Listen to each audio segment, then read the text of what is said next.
We only want to export Australian product. Australian agricultural suppliers are the best in the world. This is not a catchphrase, it's the truth. This is the Deep in the Weeds podcast. I'm Anthony Huckstep. For some, 2020 has raised a debate between our health and the economy. How to balance the health of the community, whether physical, mental, and also the financial strain too. With such an upheaval of our lives, it's been a year of reckoning for many. But one thing that has been evident, not just in hospitality, is how communities have banded together and supported each other with the purpose of a better life for everyone. Mike Murray is the owner of Prestige Foods, Melbourne. Mike, how are you going? Very well, thanks. Huck, how are you? I'm good. Thanks for joining us. You've built this amazing business over 30 years, but when the pandemic landed, just in the Maldives business alone, the company went from generating $2 million a month in sales to zero. What was it like at that time? Well, it was a frightening proposition, to be honest with you. But what you have to do is regroup, have a look at the value of who's around you, and then instead of panicking, plan it out. So what we did is we got everybody to take 4 weeks holiday. We had reserves to pay them their holiday pay. And in that 4 weeks, we sat down and reorganised ourselves.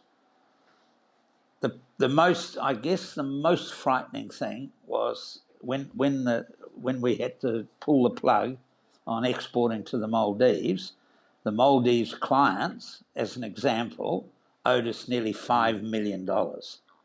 And they were shut down too, so they had no revenue. And we owed around $3.5 million to creditors, which included our seafood, our fruit and vegetable supplier, and our freight forwarders. And just the freight forwarder, seafood, and fruit and veg was about $1.6 million. Wow. And so we sat down and planned it out. We appointed one woman, Dawn Patterson, her name is, who would scare anybody, and she set about getting this money in from the resorts, and we kept the whole company alive. We kept all the staff on. Nobody was dismissed, and we kept going. And the people who were involved in food service, some of them, came and worked at the factory in Braeside, and everybody just sort of kept their job, and we had enough to live on for that period. You mentioned that you had to reorganise the business.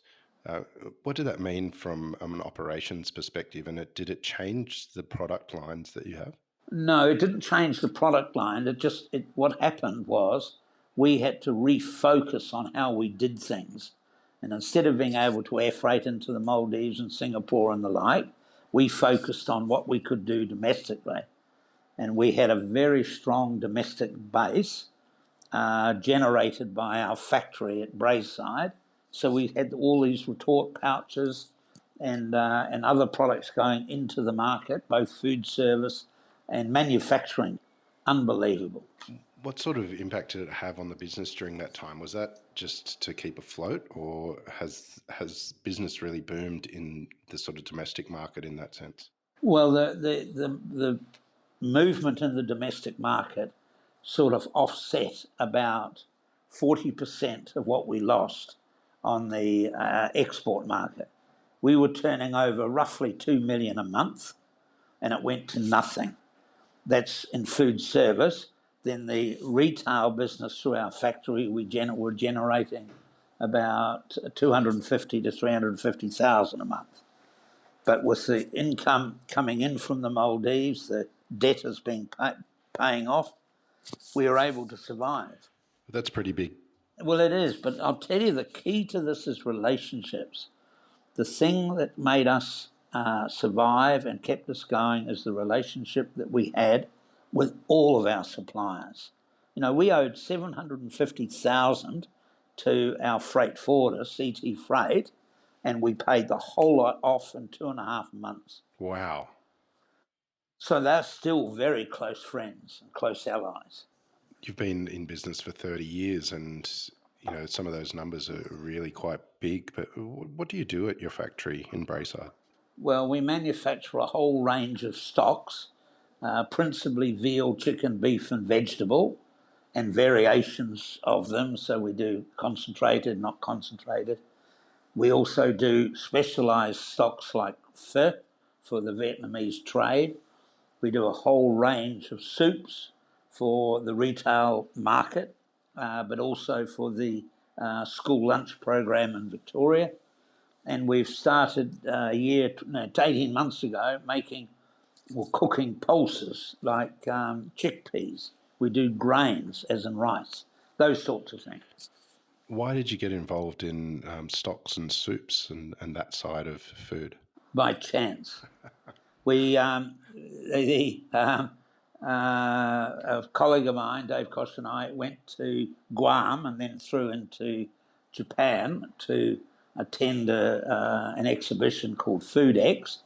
And on the way back to Australia, there was a typhoon hit Hong Kong. It doesn't sound significant, but it is.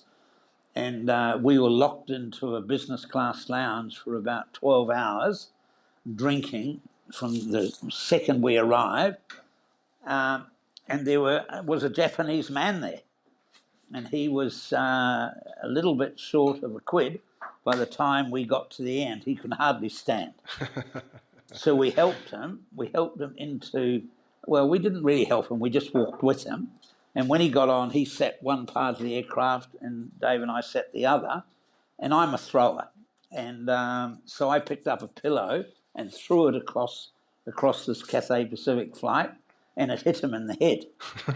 But to my absolute delight and surprise, he threw it back again. So I threw a book. And so we then started drinking on the flight and went Cathay Pacific going to Sydney, and then we were going on to Melbourne domestically. And by the time we got to Melbourne, he physically could not stand. So we went through his bag, filled out his card as best as we could, walked him up to immigration, and this immigration officer in Sydney was not amused. And we said, look, mate, this is the thing, told him the story. And he said, well, get out of here, but Jesus, you better look after this. And we'd found out where he was booked in his briefcase, and we went to the hotel at the Rocks and put him into his room, into bed, and then Dave and I decided to stay there in Sydney because there's no way we were going to let him just be on his own. And we went back, and as only the Japanese could do, if I had done exactly that and got out of bed when he did, I'd look like shit. But no, he's got a shirt and tie on. He looks $1 million shaved. And we said to him, well, in Australia, you have a beer. You have to, because that cements the deal. It rounds the circle. So we had a beer, and he was as bright as a button. And then we asked him, what did he do? And he said, I buy veal bones. What the hell do you buy veal bones for? He said, we make veal stock in Tokyo. How do you do this? So he told us. And both Dave and I said to him, well, that's just nonsense. You're buying veal bones, freezing them, moving them to Japan, boiling them in Japan and making stock. God, stuff that. We'll buy the veal bones, we'll buy the vegetables, cheaper than you'll ever pay in Japan. We've got better quality water, and we'll make stock and ship it from here. And his exact words are, no. Japan #1. Oh, fair enough. So we gave him some detail, and about 2 months later, he sent an email saying, my boss wants to talk to you, which was a man called Takamoto-san. And he rang, and I talked to him, and he sent a team down here, and we formed a joint venture company, 49% owned by them and 51% owned by us. And then I bought them out in 1997. I bought them out. So then it became 100% ours. And we've been making stocks for the Japanese ever since. But we do a lot more countries other than We do it to Denmark. We've just supplied stock to the princess in Denmark who came from Tasmania. So how's that for a kudos? And we do restaurants here and so on and so forth. Well, what makes a great stock? Can you tell us about your stocks and what it takes to produce them? Without question, it has to be all natural ingredients, no artificial. This sounds like a cliche, but it's true. No artificial additives, and it has to be done like Mum would do. You know, what my mother did. I was born in the 40s, and when she made stock on a coal-fired, I should really exaggerate and say outside on a fire in the middle of New Zealand. But when she made stock, she'd boil water and simmer it for hours. And that's how you make a good stock. And that's what we do. Atmospheric boiling. We do it for anything up to maybe 12, 15, 20 hours. And then you've got a stock that is second to none in the world. Well, 40 years is a long time in business. Has there been any sort of major hurdles or challenges in those 40 years aside from the pandemic this year? Wow. Yes. We used to deal in the Soviet Union, and that was our claim to fame. We dealt with the Soviet Union, and we had the downing of an airliner over the coast of Vladivostok when the Russians shot down a Korean airliner. We had the collapse of the Berlin Wall.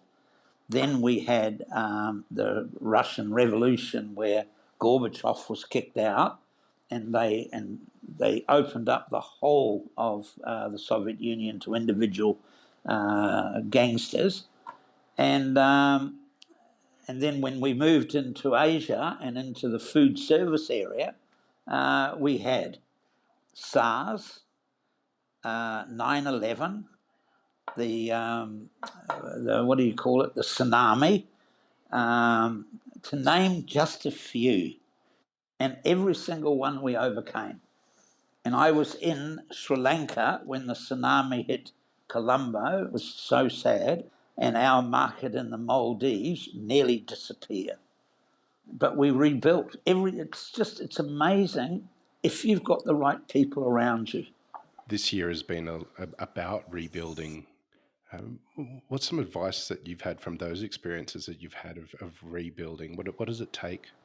To have, a number of things. The first is to have people who work with you and around you who you trust implicitly. The second is to have strong relationships with your bankers, insurance, and all of the other commercial professional agencies that you need. And they've got to be absolutely on side. And the other thing is a little bit of luck. And the other thing is to have a little bit of vision and step out of your comfort zone. Can I give you an example? I've just made a young man, and he's not that young, but he's a young man to me because I'm in my 70s. I'm 70 young, who is in his late 20s, the manager of our factory. Now, this is a man who could have said, oh, Jesus, I'm not doing that, but he didn't. And he's grabbed it by the short and curlies. I nearly said something else then, and shook it, and it's changed the whole profile of this factory around. His name's Ed Correnti, and Ed is just a blessing. It's just been so great to have him on board. How important are people in the prestige food story? 100%. Look, I have got a personality, I have to be honest with you, that gets into trouble and into circumstances all of the time because I put myself out there. I throw pillows and I take opportunities. If somebody says, Christ, would you like to go and have a look at? I've said yes before they finish the sentence. So we've been invited onto nuclear-powered submarines. Wow. I've been into a control room just outside Moscow. It's amazing what you can experience if you put your heart out there.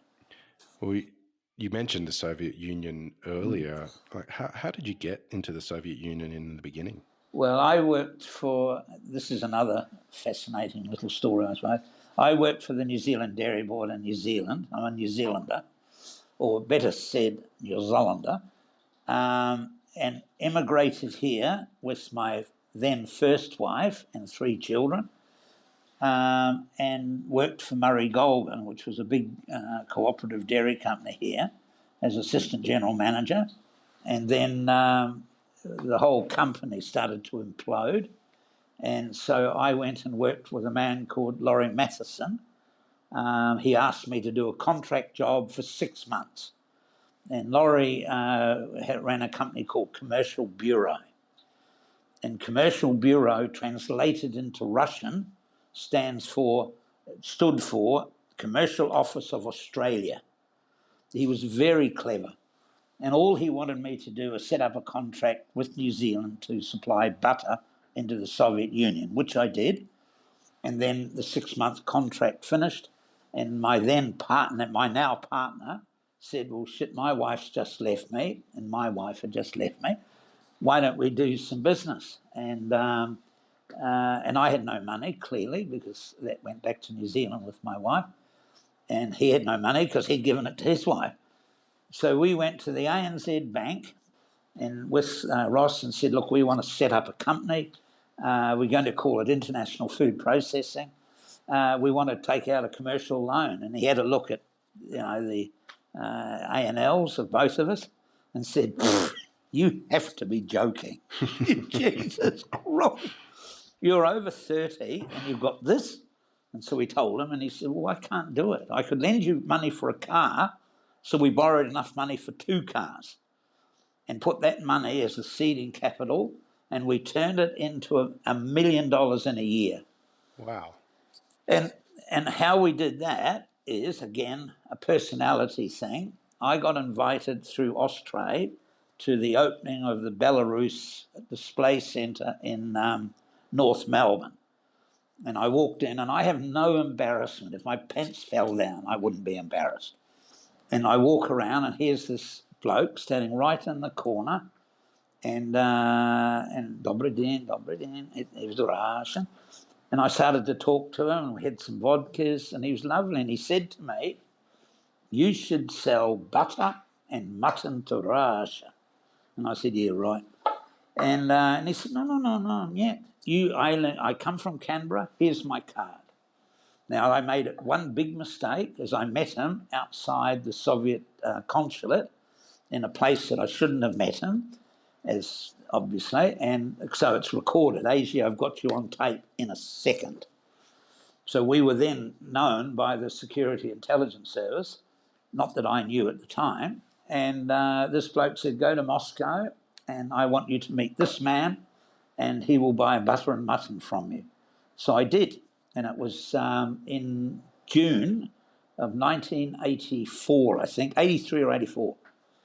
And I sat in this hotel, and this bloke wouldn't see me because you've got to make very formal arrangements. So I came back, I was furious. And I said to this bloke, this is what I've done. And he said, yeah, no problem. You go back in winter.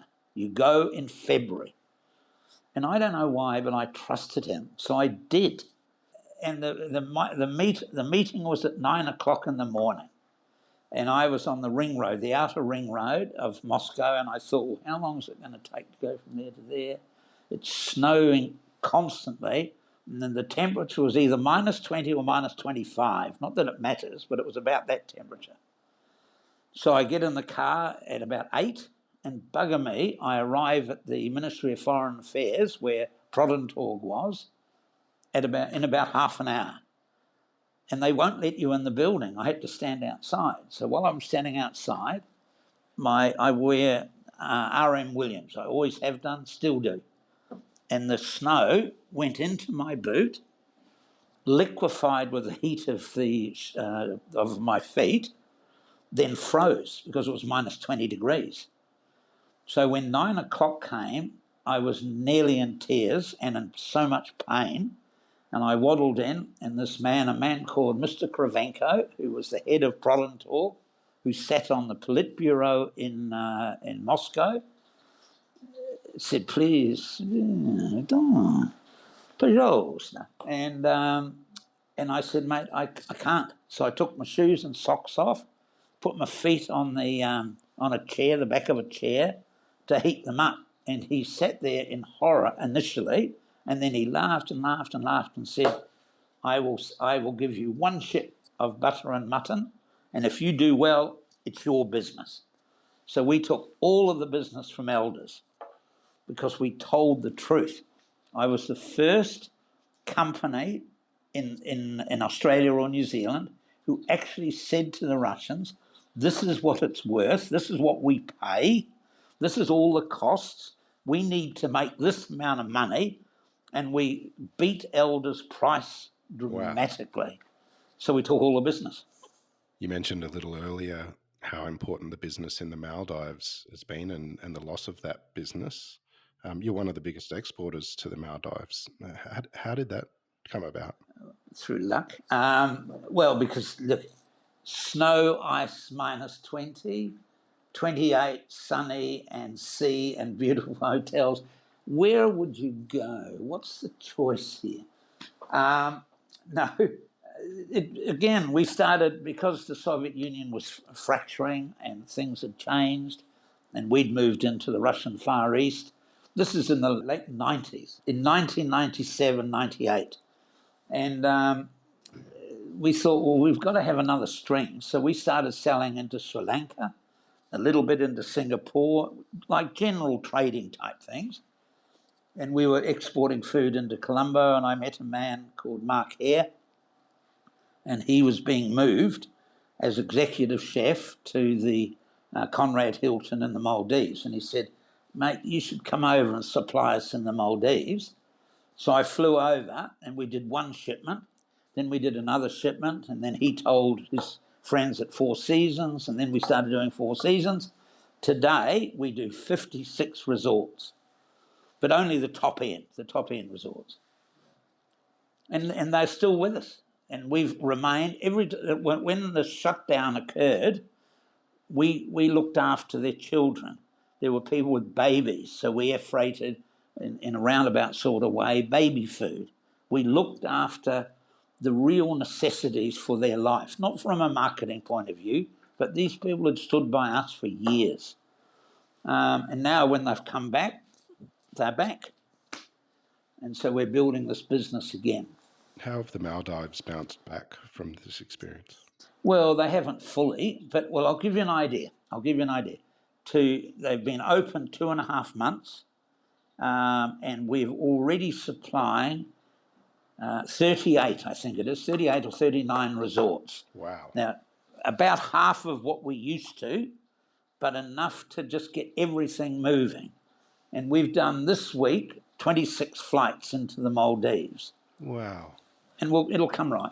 You've built a business exporting Australian products to the world, but this year changed things. Will there be lasting impact on international trade because of what's happened?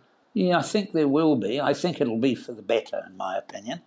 I think people will think much more clearly and much more sensibly about how they do the business, instead of just flying things into places like Mali, into these sorts of areas. You think about, hey, should we be bringing asparagus out of Mexico and Peru, out of Peru in the off season here, and then supply it by air into Mali? It's just nonsense. So I think that will change. I think our approach to business will change. Our human relationships will change. And I think people's attitude to helping each other will change. Ed and I started this year, 2020, with a catchword. We have one for each year, with the word collaboration. Collaborate with others and share the profits and share the joy, than try and do everything on your own. And that's what we do. We collaborate. How important are Australian producers for your export business? Oh, 100%. We only want to export Australian product, and primarily Victorian if it's in season. We've stopped bringing in asparagus or buying asparagus in the market that comes in from Mexico and Peru, because it goes against everything I believe in. Australian agricultural suppliers are the best in the world. This is not a catchphrase, it's the truth. Only surpassed by New Zealand. That's a joke, by the way. You're a real opportunist, and you've always said yes to opportunities. But tell me about tennis courts. Well, if you're sitting in a 5-star resort and the general manager of the resort comes up and says, which is what happened, says to you, I'm looking for a tennis court. Do you know anybody in Australia who supplies tennis courts? And the only answer I've got in my body is yes, of course I do. Well, who are they? Me. So we quoted a tennis court and found that, and I'll tell you what's interesting about this. Australia makes the best artificial tennis courts in the world. They are one of the few countries in the world that has an aggregate, which is harvested in Queensland, that goes with these artificial courts. And so we've sold, I think, about 20 now, 2021. Wow. You've built an incredible business over many years. Do you have any advice for people about dealing with change during this year and adversity for their own businesses? Well, embrace it. Take it as an opportunity. That's the very first thing we did after we got everything settled and worked out what we needed to do, sat down together and said, right, let's turn this into an opportunity. The first thing is that all the restaurants, whether they be overseas or here, got rid of all their expensive expat chefs. So, and that applies to restaurants in Melbourne, that funny town, what's it called? Sydney, and elsewhere. That's another joke. And so when they came, when the thing opened up again, they haven't got the staff to be able to do what's necessary. Not always the case, but generally speaking, the staff that are able to set the place back in motion. So we are now doing pre-prepared meals for restaurants, like lamb shanks, Wow. like beef cheeks, marinated things, to help in that way. So that's the sort of opportunity that arises. I know you just briefly touched on a bit of that, but what is the future for Prestige Foods? Well, for me, it's fantastic. I've got to get out. I know that, because shit, I'll die if I don't. But I'm not going to until I'm 75. And by the time I hit 75, I'm going to have 2 really wonderful people who will take over. And between them, they'll appoint somebody in the board to run it. And they'll have my daughter possibly as well. And this company will continue and go from strength to strength. And, I'll tell you the demonstration of this is this. Because I've done so much of this, you get to this point where you think, well, obviously it's the only thing you should do or could do. But when you take a step back and allow somebody to come in and say, well, fuck, I reckon I could do it this way, and you let them do it, it's amazing what happens. It just takes new approach. It needs people like me to let go. I think all I can do now is create opportunities. Well, Mike, that's amazing advice. Thank you. I think it is amazing advice for those people that are trying to adapt with change. And we've loved hearing your stories, as crazy as some of them have been. Thanks for being on Deep in the Weeds. Please keep in touch, and we'll talk again soon. I will, and I hope that when you're in Melbourne, you'll come and say hello. I would love that. This is the Deep in the Weeds podcast. I'm Anthony Huckstep. Stay tuned as we share the stories of Australia's hospo community, suppliers and producers in search of hope during this pandemic. Special thanks to executive producer Rob Locke for making this all happen. Follow us on Instagram at Deep in the Weeds Podcast, or email us at podcast@deepintheweeds.com.au. Stay safe and be well.